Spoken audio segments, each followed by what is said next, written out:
Maniniwala ba kayo na towel ito? Ay, magic.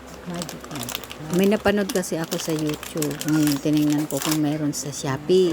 Kaya nag-order agad ako sa Shopee. Ngayon, eto na. Itatry na natin. Excited na ako. Nalagay lang natin. Yan. Lagay lang natin sa tubig.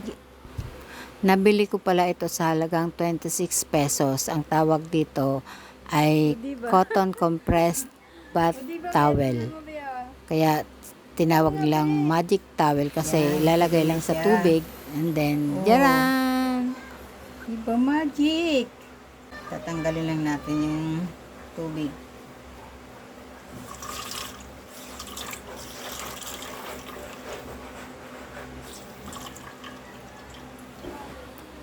Kung magbabakasyon tayo, pwede na natin itong dalhin. Instead na towel, di ba? Kahit ilang piraso pwede natin itong ilagay sa ating bag.